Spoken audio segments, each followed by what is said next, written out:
Okay guys, today's lesson is going to be about improper integrals. I'm going to explain what it means for an integral to be improper and then show you how to solve and evaluate some improper integrals. So we're going to start by evaluating some integrals in our calculator.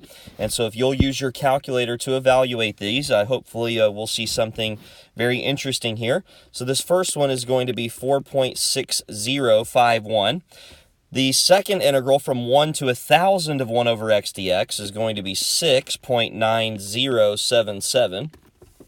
And the third integral from 1 to 1,000,000 of 1 over x dx is going to be 13.8155.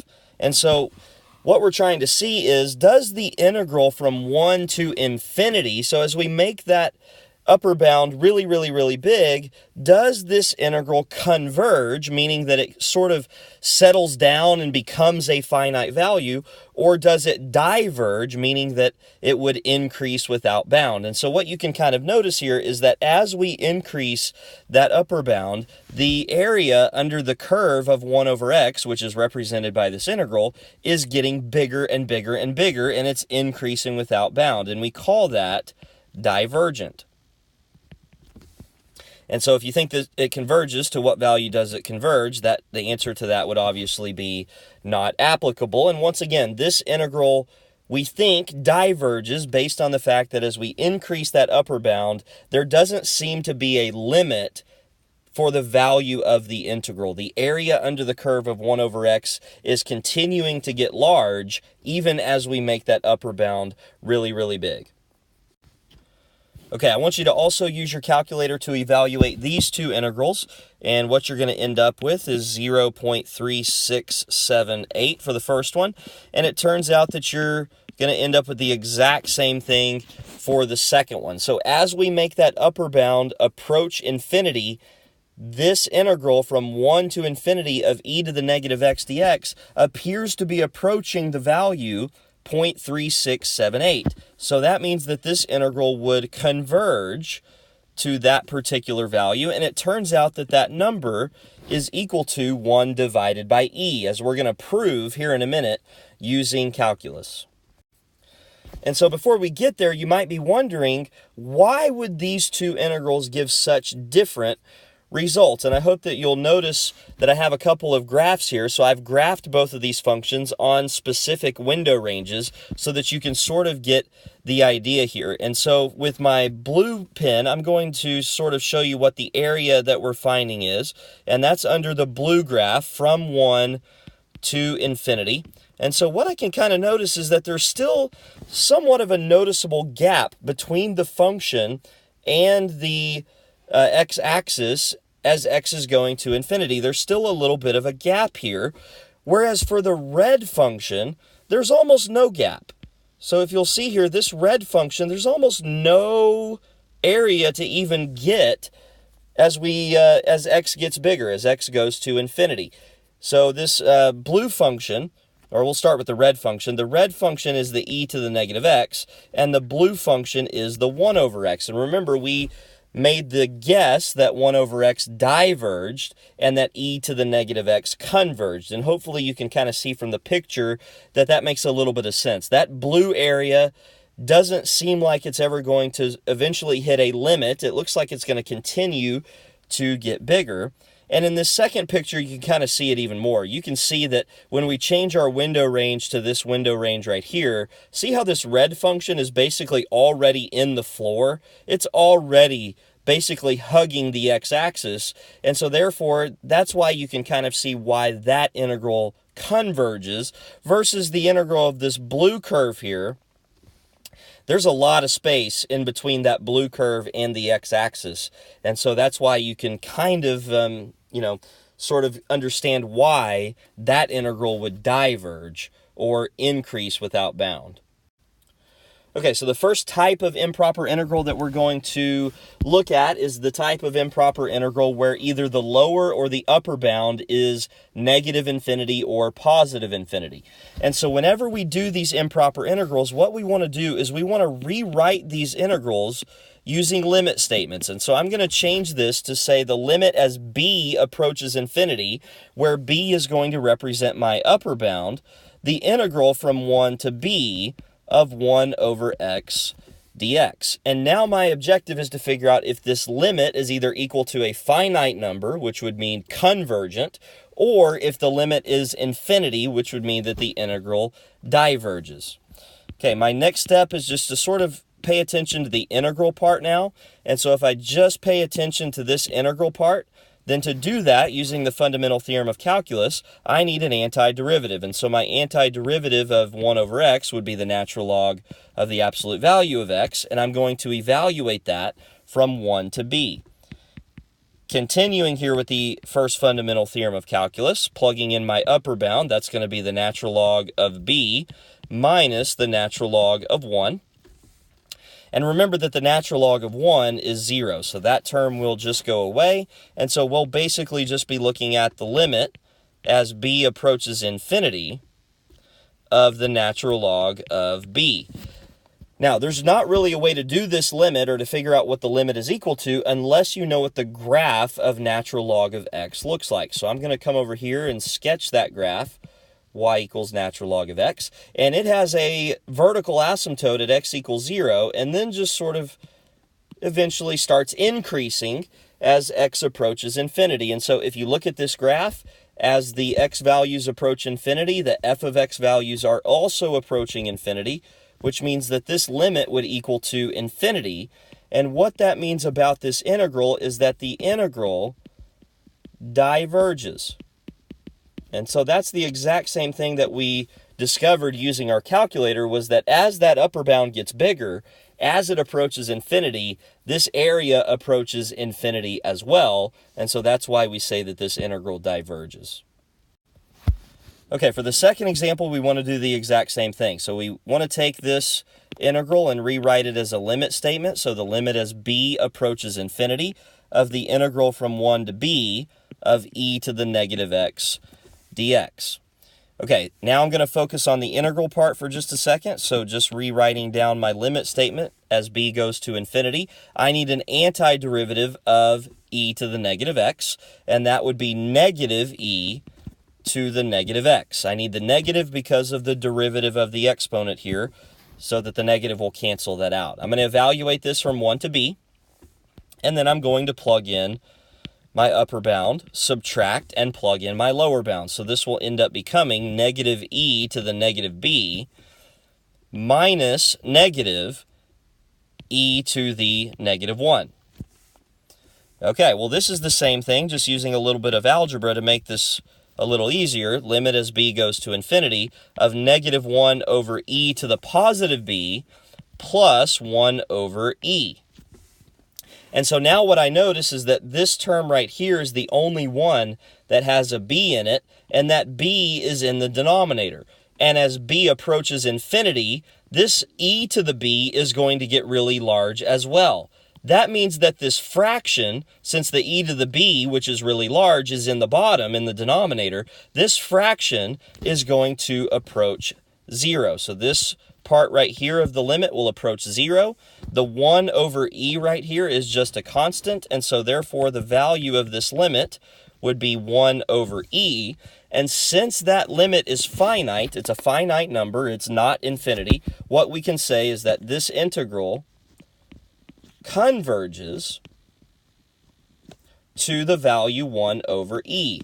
And you'll notice that that's the exact same thing that we predicted using our calculator on the second slide on the first page of the notes. Okay, a little bit of a different problem here. Now I notice that the lower bound is negative infinity, and so that's what makes this integral improper. And so this time I'm going to take the limit as a approaches negative infinity, since I usually want to use the letter a for my lower bound, of the integral from a to 0 of e to the x divided by 4 dx. Okay, I'm going to focus on the integral part for just a second. So just rewrite down my limit statement, and then I need an antiderivative of e to the x over 4. That is going to be just itself, but with a 4 in the front. Since the derivative of the exponent here would be 1/4, I need that 4 in the front in order to cancel that out.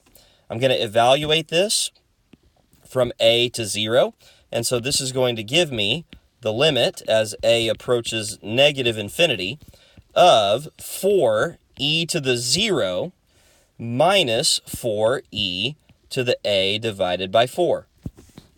Now, 4e to the 0, of course, is just a constant. And as e to the a over 4, as a goes to negative infinity, if you think about the graph of e to the x, so let's just sketch a little graph of e to the x, I know that e to the x has a horizontal asymptote at 0 and then starts to increase very rapidly. So as x approaches negative infinity, which is what this limit is doing, we're approaching a is approaching negative infinity, this function is approaching 0. And so that means that this term right here with the e to the a over 4 would go to 0.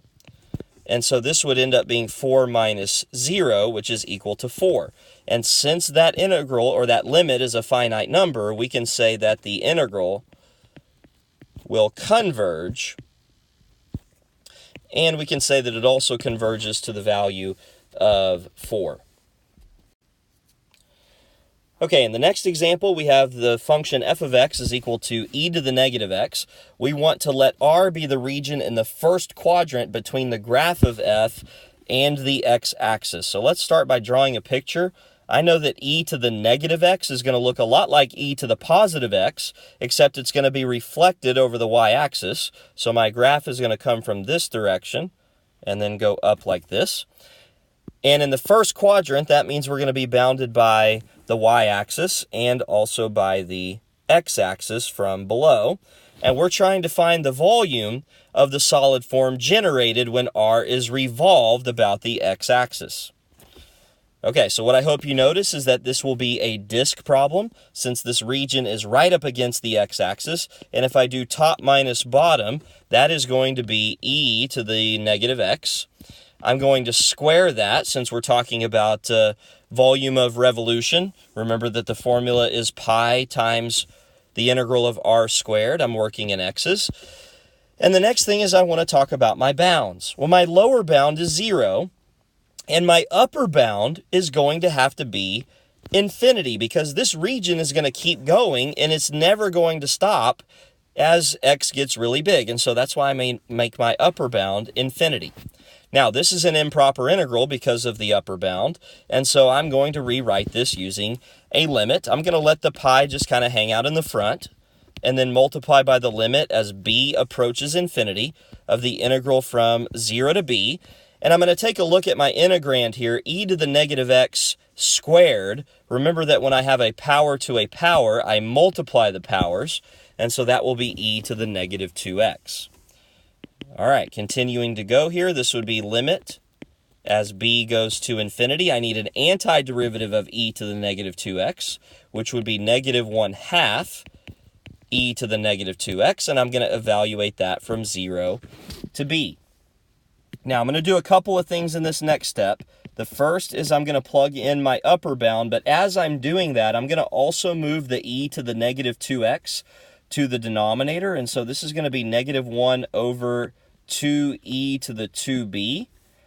Okay, so moving that term to the denominator since it had the negative exponent, and then minus 1/2, negative 1/2, so that becomes plus 2e to the 0.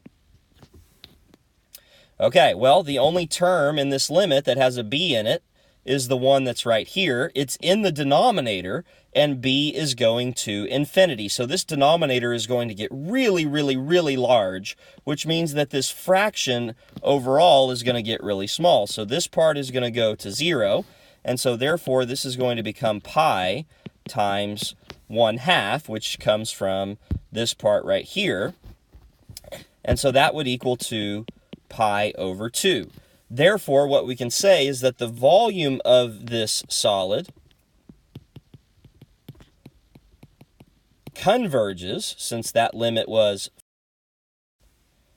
finite, and we can say more importantly that the volume of this solid converges to the value pi over 2. Okay, I want us to spend the next part of the notes working through 3 recent AP problems that involve improper integrals. And so what I notice in this first example is that the upper bound is infinity, and so that's what makes this integral improper. So I'm going to rewrite this as the limit as b approaches infinity of the integral from 3 to b of 1 over x squared plus 9 dx. Now, once I rewrite it like that, now I'm focused on finding the antiderivative of 1 over x squared plus 9.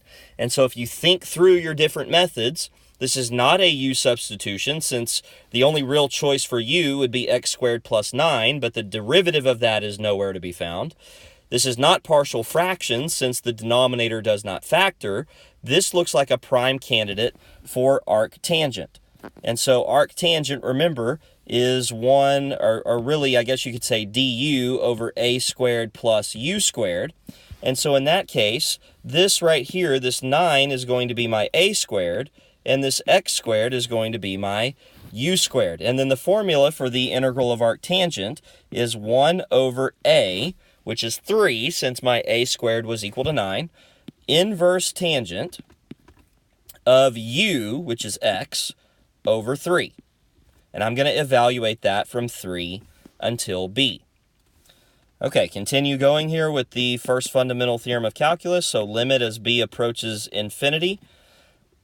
Go ahead and plug in your upper bound. So that's going to be 1/3 inverse tangent of b over 3 minus 1/3 tangent inverse of 3 over 3. And now I'm basically ready to get my answer.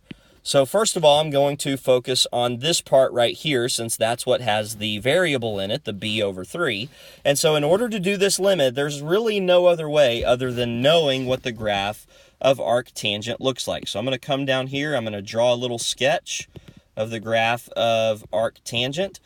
And what I know about arctangent is that this graph has two horizontal asymptotes, one of them at y equals negative pi over 2, and the other one at y equals positive pi over 2.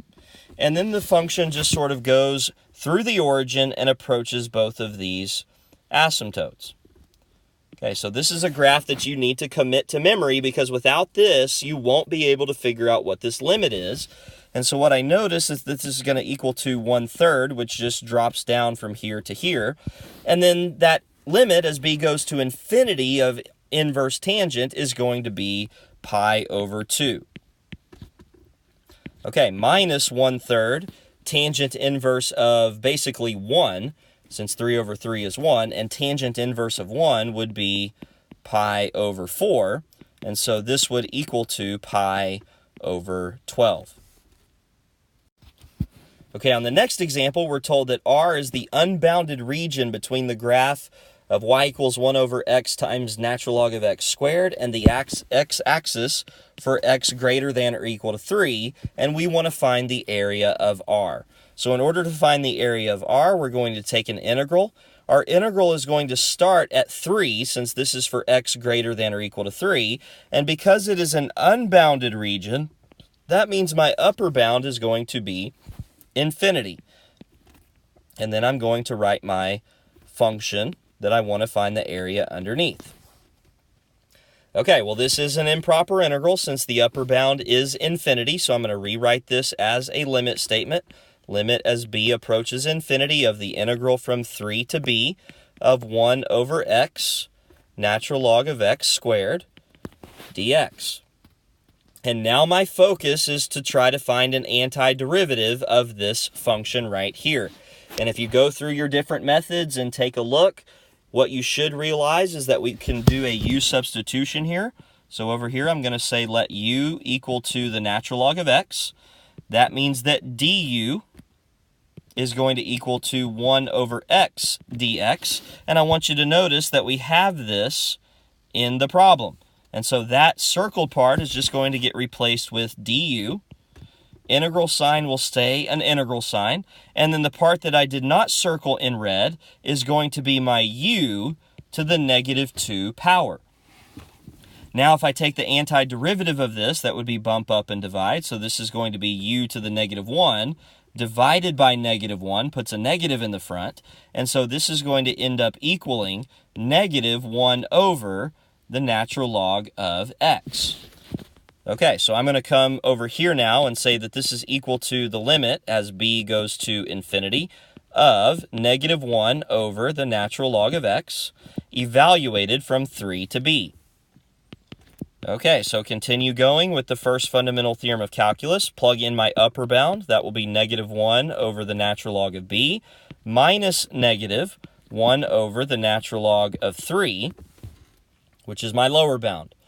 Now, as b goes to infinity, in the denominator here we have natural log of b, and as b gets big, natural log of something big is also big, and so this term right here is going to go to 0, and so that means that this limit is going to equal to 1 over the natural log of 3. So we would say that the area under this region, the unbounded region, between the graph of y and the x-axis for x greater than or equal to 3, converges to the value 1 over the natural log of 3. Okay, the next problem is the integral from 1 to infinity of x e to the negative x squared. So once again, I notice that this integral is improper since the upper bound is infinity. So I'm going to rewrite this as the limit as b approaches infinity of the integral from 1 to b of x e to the negative x squared dx. My objective is to now find the antiderivative of this right here, and so I need to circle through my methods to find the one that's going to work. Your first instinct might be integration by parts using the table method. But the problem with that is that the exponent here is negative x squared. And what that means basically is that because I have an x here, this is actually better to do and is actually doable using a u substitution. And so I'm going to let u equal to that exponent, negative x squared. That means that du is equal to negative 2x dx. And notice that we have an x dx in this particular integral. So this is going to become negative 1/2 du is equal to that x dx. And now the part that I underlined in red can become du with a negative 1/2 in front. And then the part that I did not underline, I'll underline that in blue, this part is going to become e to the u. Okay, so when I take the antiderivative of e to the u, that, of course, is just itself, negative 1/2 e to the u. And I'm going to go ahead and go back to x here. Even though this is a definite integral, I'm going to go back to x. That way I don't have to change my bounds. And I find that to be a little bit easier in this particular case than changing the bounds. I'm going to leave my bounds as 1 and b, and so that means I'm going to go back to x since those bounds were in terms of x.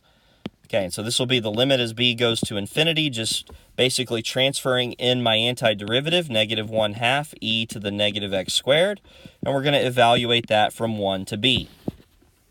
Now, as I plug in my upper bound, I'm also going to move the e to the negative x squared into the denominator, so this will be negative 1/2, and then also e to the b squared in the denominator, minus negative 1 over 2 e to the first.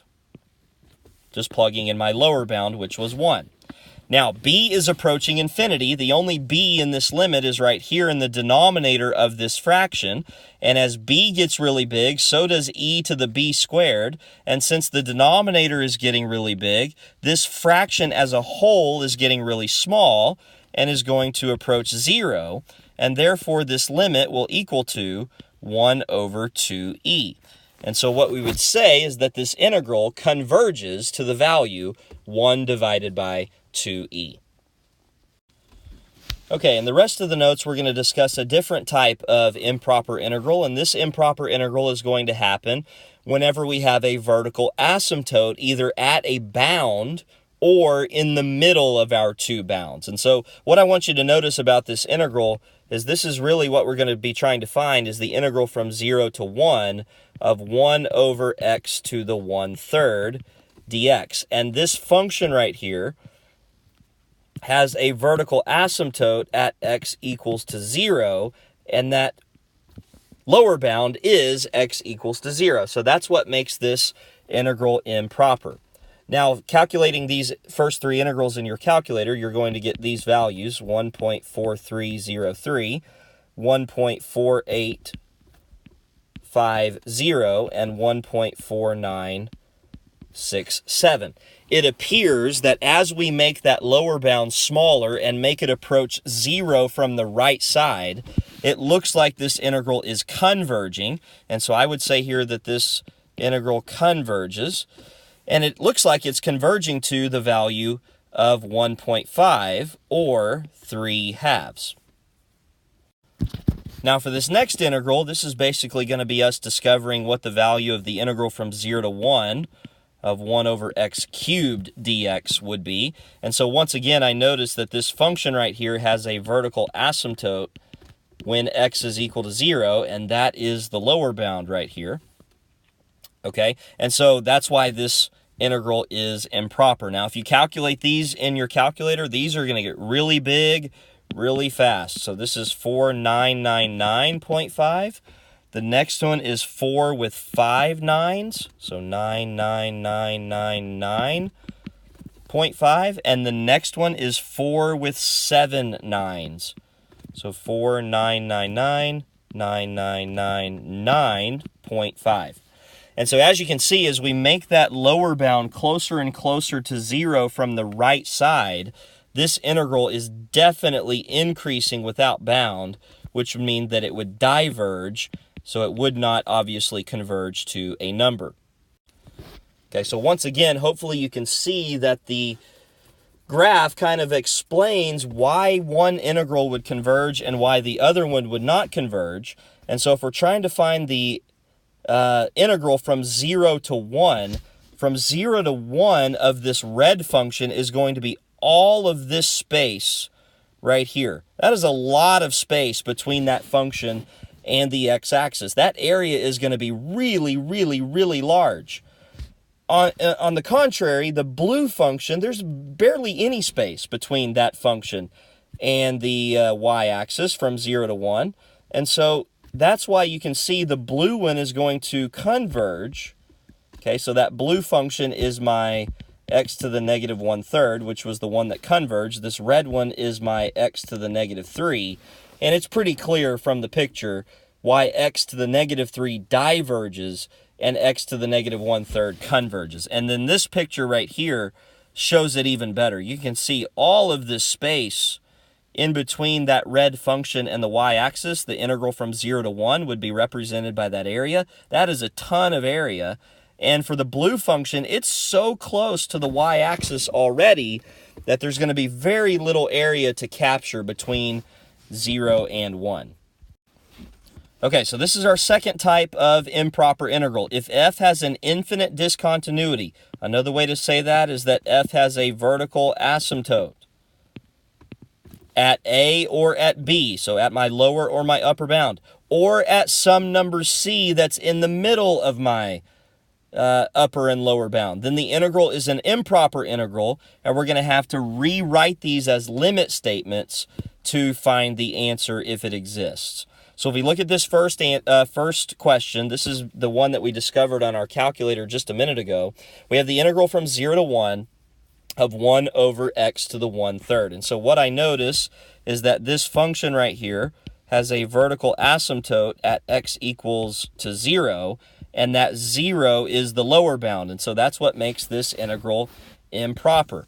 So I want to write this as the limit as a approaches 0 from the right side. Because if you think about the interval that we're integrating over, it would be from 0 to 1. And so I don't want to come from the left of 0 because that wouldn't be on this interval. I want to come from the right of 0 or numbers bigger than 0. Okay, so this will become the integral from a to 1 of, I'm going to go ahead and rewrite that in a way that I can take the antiderivative, so that would be x to the negative 1/3. Okay, continuing here with an antiderivative of that, that's going to be bump up, so x to the 2/3 divided by 2/3 is the same thing as 3/2 in the front, and we're going to evaluate this from a until 1. So this will become the limit as a approaches 0 from the right. Go ahead and plug in the upper bound, so that's just going to be 3/2, minus plug in the lower bound, and that will be 3/2 of a to the 2/3 power.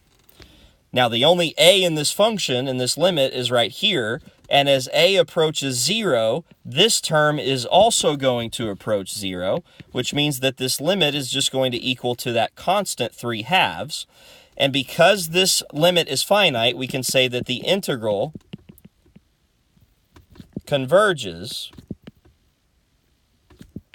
to 3/2. And remember, this is the same value that it appeared that the integral was converging to when we used our calculator earlier in the notes. Okay, this is the second example that we looked at. Again, I want to notice here that this function has a vertical asymptote at x equals to 0, and that is what the lower bound is. And so I'm going to have to once again write this as a limit statement since this integral is improper. And this will be the limit as a approaches 0 from the right, the integral from a until 1, and I'm going to go ahead and rewrite that in a way that I can find the antiderivative. And now when I actually find the antiderivative, this will become, I believe, -1/2 x to the -2. So I'm going to go ahead and put that back down in the denominator. Since it was x to the -2, I can move it to the bottom and make it a +2 exponent evaluated from 1 to a. And so this will become the limit as a approaches 0 from the right. Go ahead and plug in your upper bound, so that's going to be -1/2. Minus negative becomes positive, 1 over 2a squared. Now, the only a in this problem is right here, and a is approaching 0, which means this denominator is approaching 0, and I cannot have a denominator that is equal to 0. So this is going to end up being a limit that is equal to infinity. And what that means, since that limit is infinity, we say that this integral, I'm writing interval, but I mean to write the word integral. So let me see if I can erase that. I might just have to back up here and rewrite here that this is equal to infinity. And so this means that the integral will diverge. Okay, which is the exact same thing that we noticed with our calculator when we did this as a discovery a little bit earlier in the notes. Okay, for the next problem, I again notice that I'm going to have a vertical asymptote, and that's going to occur when x is equal to 27. That's what makes the denominator equal to 0, and this time the upper bound is that 27.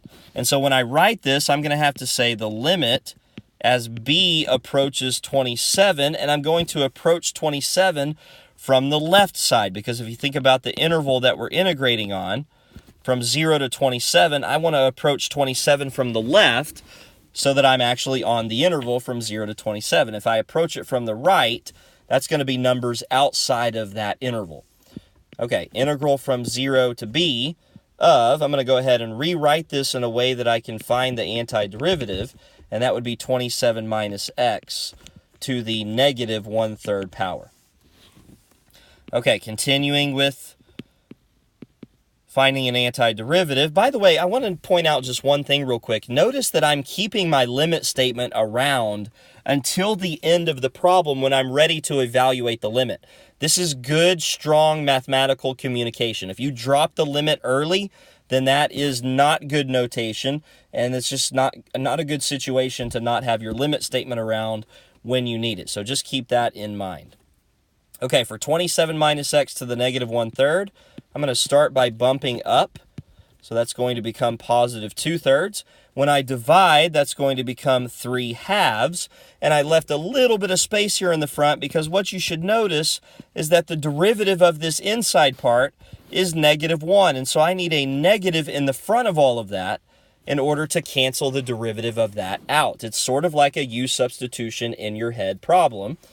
And so now I'm going to evaluate this from 0 until b. Plugging in my upper bound, this will be the limit as b approaches 27 from the left. I'll have -3/2, 27 minus b to the 2/3, minus -3/2 of 27 minus 0 to the 2/3. And now I'm ready to evaluate and get the answer here. So this is going to become, the first term has the b in it. b is approaching 27, and so 27 minus 27 is 0, which means that term is going to go away. And then the only term that's left doesn't have a b in it, and so that's just going to be 3/2 of 27 to the 2/3, which is a perfectly fine way to leave your answer if you want to, or you can simplify it and get 27/2. And so what we would say, since that limit was finite, we will say that the integral converges, and we can even be more specific and say that it converges to the value of 27 divided by 2. Okay, on this next example, it's going to sneak up on you if you're not careful, because the vertical asymptote this time, if you look at that denominator, occurs at x equals to 1, and that is right in the middle of my two bounds. And so therefore, this is going to need to be separated into two integrals. So I'm going to rewrite this as the integral from 0 to 1, and I'm going to go ahead and write this as x minus 1 to the negative 2/3, if that's okay with y'all, plus the integral from 1 until 3 of x minus 1 to the negative 2/3 dx. And both of these integrals are improper because of that vertical asymptote at x equals 1. And so therefore, I'm going to have to write this as a limit statement. If it turns out that either of these integrals diverge, then both of, well, the entire integral, the integral that we started with, is also going to diverge. So for this first integral, I'm going to rewrite this as the limit as b approaches 1 from the left side of the integral from 0 to b of x minus 1 to the negative 2/3 dx, plus the limit as a approaches 1 from the right side of the integral from a until 3 of x minus 1 to the negative 2/3 dx.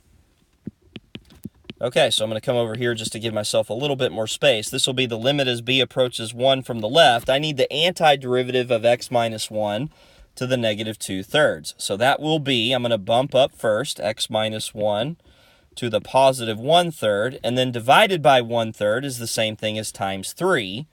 And I'm going to evaluate that from 0 until b. Plus the limit as a approaches 1 from the right side of, it's going to be the same antiderivative, so that's sort of a nice thing that we don't have to think about a different antiderivative, evaluated from a until 3. Okay, so this will become, I'm going to go ahead and plug in my bounds, so limit as b approaches 1 from the left. This will be 3 multiplied by b minus 1 to the 1/3, minus 3 times 0 minus 1 to the 1/3,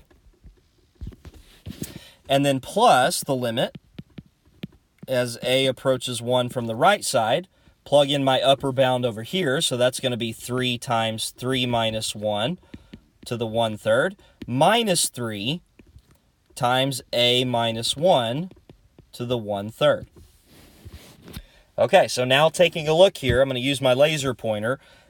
This term has a b in it, and b is approaching 1. So if I plug 1 in for that b, that term is going to go away. And this term right here does not have a b in it, and so it will just float down to the next line. I'm going to go ahead and simplify it. Negative 3 times negative 1 to the 3rd is going to be positive 3. Plus, now let's look at the next limit. This term right here does not have an a in it, and so that will just float down to the next line. So that will say 3 times 2 to the 1/3 power. Sorry about changing colors there. Hopefully that's okay. And then the next term does have an a in it. A is approaching 1, and so if I replace that a with 1, that term is going to go away. And so this answer is going to be right here. And we would say that this integral converges, since that limit is finite, to the value 3 plus 3 times the cube root of 2. Okay, in this last example, it's sort of an odd question. This is an old AP problem that says, what is true about the integral from 0 to pi of secant squared x dx? Now, on the surface, you might be going, well, I'm sure a lot of things about this particular integral are true. But what you don't know is that there were answer choices to this problem, and I took those answer choices off. And the answer choices were to the effect of basically either the integral converges or it diverges. And so with those answer choices, hopefully you'd be able to recognize that this is an improper integral possibly. And so what I want to recall to your mind is secant squared x can be rewritten so that it does have a denominator. So over here I'm going to show that. I'm going to say that this is really the same thing as the integral from 0 to pi of 1 over cosine squared x dx, since cosine is the reciprocal of secant. And now notice that this function does have a vertical asymptote because that cosine x is equal to 0 at x equals pi over 2. And that is right in the middle of that interval that we're integrating on. And so this is going to possibly be a divergent integral. It'll definitely be an improper integral, and so it's now our focus to figure out whether or not this will converge or diverge. So I'm going to write this as, first of all, separating it into two different limits, or integrals, I should say. So integral from 0 to pi over 2 of secant squared x dx, plus the integral from pi over 2 until pi of the same thing, secant squared x dx. Now, because of that vertical asymptote that we talked about at pi over 2, these need to be rewritten as limit statements. So I'll say the limit as b approaches pi over 2 from the left side of the integral from 0 to b of tangent, I'm sorry, I'm getting ahead of myself, not tangent, but secant squared x dx, plus the limit as a approaches pi over 2 from the right side of the integral from a until pi of secant squared x dx. Okay, so now using the fundamental theorem of calculus, we'll find an antiderivative of secant squared. So that was why I was getting ahead of myself earlier. So this will be limit as b approaches pi over 2 from the left. I need the antiderivative. That would be tangent x. And I'm going to go ahead and kill a couple of birds with one stone here. I'm going to go ahead and plug in my upper bound while I'm at it. So tangent of b minus the tangent of 0.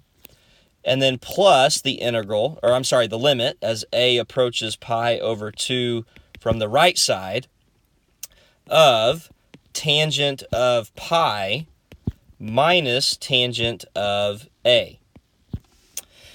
And so what I'm looking at now, first of all, tangent of 0 is 0, and tangent of pi is also 0. And so basically what this boils down to is what is the limit as b approaches pi over 2 from the left of tangent of b. And so in order to do that, there's really no other way other than being able to use a graph. And so I have to know what the graph of the tangent of x looks like. And earlier we did the graph of arctangent x. And so remember, arctangent x had two horizontal asymptotes. Tangent is the inverse, and so it's going to have these two vertical asymptotes at negative pi over 2 and pi over 2. And then the function will look sort of like a cubic graph going through the origin. And so what I notice is that we approach pi over 2 from the left. That is going to infinity. We're talking about this part of the function right here. Pi over 2 from the left, that function is going to positive infinity. And so what we can say, therefore, is that this original integral from 0 to pi of secant squared x dx diverges. And now we can say the reason, because the limit as x approaches pi over 2 from the left of tangent x does not exist. In order for that integral to converge, that limit would have to exist and equal to a finite number, and that is not the case because of the graph of tangent and what it looks like, and so therefore this integral diverges due to the fact that that limit does not exist. Okay, if you guys have any questions, please feel free to let me know in the comments section.